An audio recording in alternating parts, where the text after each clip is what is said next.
Hello guys. तो students, आज हम स्टार्ट करेंगे हमारी रियल एनालिसिस में इनफाइनाइट सीरीज।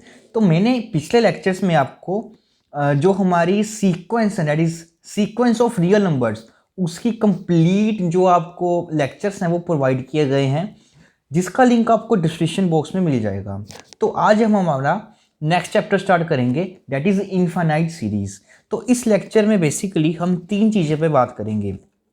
सबसे पहले इन्फाइनाइट सीरीज को डिफाइन करेंगे कि वो होती क्या है, then partial sum of a series, and then उसके बाद हम अपना जो मेन टॉपिक रहेगा इस चैप्टर का वो रहेगा कन्वर्जेंस ऑफ सीरीज। तो सबसे पहले हम बात करते हैं दैट इज इन्फाइनाइट सीरीज की।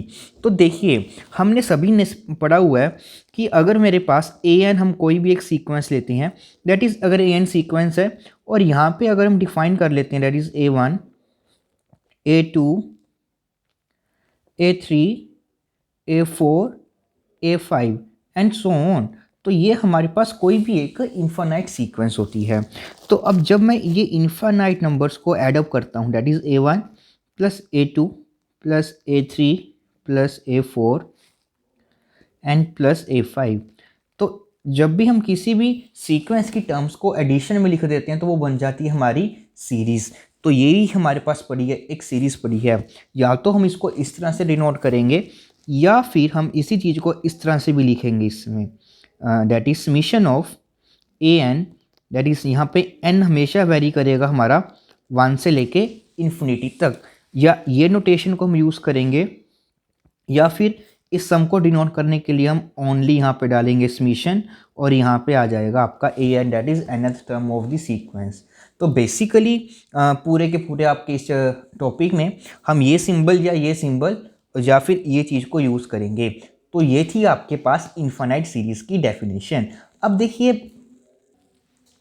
देखिए ध्यान से, जब हम इन्फाइनाइट टर्म, अगर हम किसी भी नंबर्स को फाइनाइटली टाइम्स ऐड करें, है ना, तो वो सेंसिबल लगता है हमारे को। बट अगर मैं किसी भी इन्फाइनाइट नंबर्स को कॉन्टिन्यूसली ऐड करता जा रहा हूँ, है ना, तो उसका जो सम होता है, तो बेसिकली वो इस तरह से हम बेसिकली डिफाइंड नहीं कर सकते, है ना, कि उसका सम हम कैसे इन्फाइनाइट नंबर्स को ऐड अप कर सकते हैं।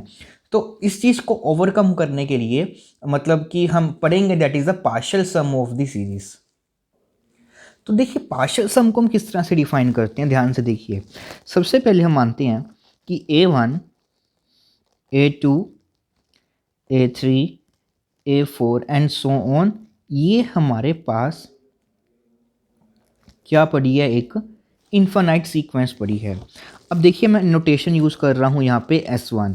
तो S1 यहाँ पे हमारे पास क्या है, इस सीक्वेंस की फर्स्ट वन टर्म का सम, दैट इज़ वो आ जाएगा A1 के बराबर। फिर हम डिफाइन करते हैं हमारा S2।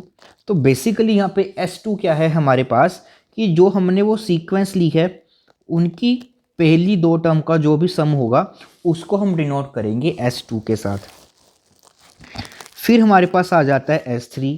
तो बेसिकली S3 हमारे पास क्या है, तो अब की बार हम क्या कर लेंगे, बेसिकली फिर से अब यहाँ पे 3 है तो हमने सीक्वेंस की 3 टर्म्स की सम ले लिया। अब उसी तरह से S4 आ जाएगा।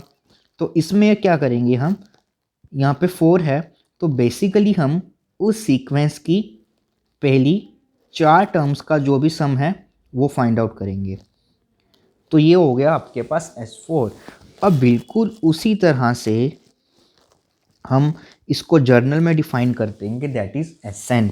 तो यहाँ पे Sn हमारे पास क्या आ जाएगा, कि हमने जो वो सीक्वेंस ली है उस सीक्वेंस की जो पहली हमारे पास फर्स्ट n टर्म्स आएंगी, तो उन सभी को हम क्या कर लेंगे, बेसिकली ऐड कर लेंगे।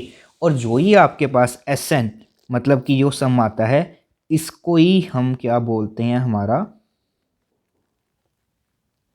Partial sum of the series. तो जो हमारे पास ये सीरीज़ बनती है तो उसकी पहली n टर्म्स का जो सम आएगा हमारे पास, उसको ही हम बेसिकली क्या बोलते हैं, दैट इज़ द पार्शियल सम। तो अब पार्शियल सम हमारे पास आ जाएगा तो बेसिकली हम करेंगे क्या, है ना, हम इन्फाइनाइट टर्म्स को डायरेक्टली ऐड नहीं कर सकते। तो हम क्या करते हैं, एक S1, S2, S3, S4 ऐसे एक एक टर्म करते ऐड करते रहते हैं। तो इसी तरह से हमारे पास ये n टर्म्स आ जाती हैं। तो अब आगे देखिए, अब हमने पार्शियल सम्स की डेफिनेशन को डिफाइन कर लिया। ठीक, अब मैं आपको बताऊंगा डैट इज सबसे इंपॉर्टेंट जो टॉपिक है हमारा, that is the third topic आपका रहेगा, that is convergence of series. कि हम किसी भी सीरीज की जो कन्वर्जेंस होती है उसको किस तरह से डिफाइन करते हैं। अब देखिए ध्यान से, ये सीक्वेंस थी। अब इस सीक्वेंस से हमने क्या फॉर्म किया, S1 S2 S3 S4 and so on. तो मीन्स जो मेरे पास ये AN सीक्वेंस थी, उस AN सीक्वेंस से हमने एक नई सीक्वेंस को डिफाइन कर लिया, that is S1 S2 S3 S4 and so on Sn। तो हमने ये वाली एक नई सीक्वेंस बना ली हमारी, that is S1 S2 S3 S4 and so on Sn। तो ये हमारे पास आ गई अब की बार एक नई सीक्वेंस, है ना। तो कन्वर्जेंस ऑफ सीरीज क्या कहती है कि अगर मेरे पास ये वाली जो हमने ये पार्शियल सम्स की सीक्वेंस बनाई है, अगर ये सीक्वेंस कन्वर्ज करेगी, दैट इज इफ जो ये हमारे पास Sn सीक्वेंस है इज कन्वर्जिज, ठीक है, अगर ये हमारी सीक्वेंस कन्वर्ज कर जाती है तो हम ये बोलते हैं कि जो ये हमारे पास सीरीज होती है, that is summation of AN is convergent. तो सीरीज़ की कन्वर्जेंट हम किस तरह से डिफाइन करते हैं कि जो भी हमारे पास ये सीरीज़ दी होगी तो सबसे पहले हम क्या करेंगे, उसकी एक सीक्वेंस फॉर्म करेंगे पार्शियल सम्स की। अगर वो पार्शियल सम्स की सीक्वेंस हमारे पास कन्वर्ज कर जाती है तो हम डायरेक्टली बोल देंगे कि ये सीक्वेंस कन्वर्ज है। अगर वो पार्शियल सम्स की जो सीक्वेंस हम बनाते हैं अगर वो डाइवर्जेंट होती है तो डैट मीन्स जो हम ये सीरीज़ की बात कर रहे हैं वो सीरीज़ भी आपके पास क्या हो जाएगी, एक डाइवर्जेंट सीरीज़ हो जाएगी। तो ये हो जाएगा आपके पास that is summation AN is convergent. तो बेसिक क्राइटेरिया जो रहेगा हमारे पास वो यही रहेगा। अब मैं आपको ओके एक बात हो रहती है यहाँ पे, देखिए ध्यान से, एक बात हो रहेगी, अगर हमारे पास ये SN सीक्वेंस है वो कन्वर्ज करेगी, है ना। तो अगर वो कन्वर्ज करती है तो वो किसी ना किसी पॉइंट पे तो कन्वर्ज करेगी। तो उस पॉइंट को हम मान लेते हैं S, दैट इज़ जो ये सीक्वेंस है हमारी मान ली हमने कि वो S पे कन्वर्ज कर रही है, दैट इज़ जो ये SN सीक्वेंस है वो किसी पॉइंट S पे कन्वर्ज करती है। तो जिस पॉइंट पे ये कन्वर्ज करती है तो हम उसी को बोलते हैं कि जो अब की बार ये हमारी सीरीज़ बनी है वो सीरीज़ भी किसको कन्वर्ज कर जाएगी, इस S को। ठीक है, इस बात का आपको ध्यान रखना है कि अगर पार्शियल सम की सीक्वेंस जिस पे कन्वर्ज करती है तो बाय डेफिनेशन हम यही मानते हैं कि जो ये सीरीज़ है हमारी वो भी किस पे कन्वर्ज कर रही है, दैट इज़ S पे कन्वर्ज करती है। तो ये बेसिक क्राइटेरिया रहेगा हमारे पास। अब मैं आपको इसको एक एग्जांपल के थ्रू समझाता हूँ जिससे आपको ये पार्शियल सम्स और उसकी कन्वर्जेंस या डाइवर्जेंस की अच्छे से क्लैरिटी हो जाएगी। तो अब देखिए हमारे पास ये दो सीरीज़ आपके पास डिफाइन की गई हैं। तो बेसिकली आपको करना क्या है, इसकी कन्वर्जेंस और डाइवर्जेंस चेक करेंगे बिल्कुल हम बाय डेफिनेशन। ठीक है, तो सबसे पहला हम बात करते हैं, तो यहाँ पे जो सीरीज़ हमारे पास गिवन है उसकी जो ये nth टर्म है वो हमारे पास गिवन है, दैट इज़ n। तो सबसे पहले हम देखते हैं कि इसके नंबर्स क्या क्या आएंगे। तो बेसिकली ये A1 आपके पास आ जाएगा 1, A2 आ जाएगा 2 एंड A3 बेसिकली आ जाएगा 3। तो सबसे पहले हम S1 लिखते हैं। तो S1 आपके पास आ जाएगा A1 which is equal to 1। फिर हम लेते हैं S2। तो S2 आपके पास आ जाएगा A1 प्लस A2, तो which is 1 plus 2 is equal to 3। फिर आपके पास S3 आ जाएगा which is A1 plus A2 plus A3 which is 1 plus 2 plus 3 which is equal to 6। अब बिल्कुल उसी तरह से हम Sn निकाल लेते हैं। तो Sn आपके पास आ जाएगा A1 plus A2 plus up to so on n terms की एडिशन कर लेंगे, that is 1 plus 2 plus 3 plus up to n। तो ये n टर्म्स का सम पड़ा है आपके पास नेचुरल नंबर्स का, तो वो होता है n into n plus 1 by 2। तो देखिए अब हमने एक नई सीक्वेंस की फॉर्मेशन की इसकी हेल्प से, दैट इज़ 1। तो S2 हमारे पास आया था 3, तो उसके अगली नेक्स्ट टर्म आई थी हमारे पास 6 एंड उसकी जो nth टर्म आई है वो आई है n इंटू n+1/2। तो ये हमने एक नई सीक्वेंस बना ली। अब इस सीक्वेंस की पार्शियल सम की सीक्वेंस बनी है।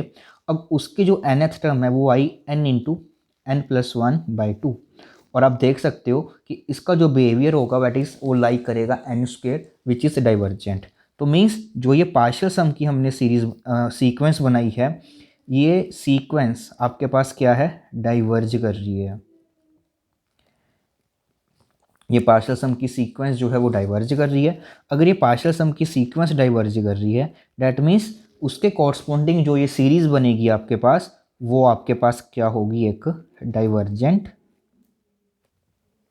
सीरीज़। अब देखिए, अब हम आते हैं हम अपनी सेकंड एग्जांपल पे, सेकंड पार्ट का सॉल्यूशन करते हैं। तो यहाँ से जो हमारी nth टर्म बनेगी वो बन रही है 1/2 n। That means first term आएगी इसकी 1/2, सेकंड टर्म आएगी 1/2², लास्ट टर्म अगली आएगी 1/2³ एंड सो ऑन। तो बेसिकली ये हमारे पास S1 क्या आ जाएगा, that is A1 which is equal to 1/2। तो S2 हमारे पास क्या आ जाएगा, 1/2 + 1/4। तो वो बेसिकली 4 इसका एलसीएम आ जाएगा हमारे पास, that is 2 + 1 which is equal to 3/4। अब इसी तरह से हम Sn निकाल लेंगे यहाँ से। तो वो आ जाएगा 1/2 + 1/2² + 1/2³ plus up to so on 1/2n। तो आप देख सकते हो कि ये हमारे पास एक जीपी बन रही है जिसका कॉमन डिफरेंस 1/2 है। फाइनाइट जीपी है और सम आपका हाफ 1 से कम है। तो ये फॉर्मूला बन जाएगा इसका सम का, that is 1/2 a into 1 minus r⁴n divided by 1 minus 1/2। तो ये हाफ आ जाएगा, हाफ से half cancel, that is 1 minus 2⁴n। तो डेट मीन्स पार्शियल सम की जो हमारे पास अब की बार सीक्वेंस बन रही है, ये वाली Sn सीक्वेंस बन रही है, और उसकी जो nth टर्म आई है वो आई है 1 माइनस 1/2⁴n। अब इस सीरीज की कन्वर्जेंस या डाइवर्जेंस डिपेंड करती है कि जो हमने ये पार्शियल सम की सीक्वेंस बनाई है वो कन्वर्ज कर रही है या डाइवर्ज कर रही है। तो Sn आ जाएगा 1 माइनस 1/2⁴n। अब ध्यान से देखिए, ये कांस्टेंट सीक्वेंस है और ये आपकी 1/2⁴n जो सीक्वेंस होती है वो 0 पे कन्वर्ज करती है। डेट इज़ 1/2⁴n सीक्वेंस आपकी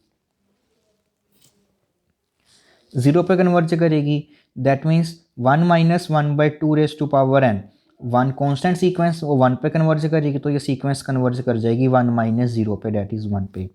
तो डेट मीन्स अब की बार जो ये सीक्वेंस है आपकी वो 1 पे कन्वर्ज कर रही है। तो डेट मीन्स जो हमारे पास ये सीरीज़ लिखी हुई है that is 1/2⁴n where n varies from 1 to infinity, ये जो सीरीज़ है वो कन्वर्जेंट है और किस पे कन्वर्ज कर रही है, वो 1 पे कन्वर्ज कर रही है। तो होप सो स्टूडेंट्स आपको बेसिक जो डेफिनेशन है कन्वर्जेंस ऑफ सीरीज़ की वो अच्छे से क्लियर होगी, है ना। तो ये क्लियर, आपको डेफिनेशन क्लियर होनी चाहिए, तभी आप आगे जितनी भी थ्योरम्स वगैरह हैं उसको अच्छे से डील कर पाओगे। होप सो आप सभी को ये लेक्चर समझ में आया होगा और आपको पूरा का पूरा कंप्लीट रियल एनालिसिस का जितने भी प्रीवियस हैं और आने वाले अपकमिंग लेक्चर्स का जो लिंक है ना, वो आपको डिस्क्रिप्शन बॉक्स में जाइए, उसमें आपको प्लेलिस्ट का लिंक मिलेगा, या आप चैनल पे भी देख सकते हो, हमारे आपको मिल जाएगा।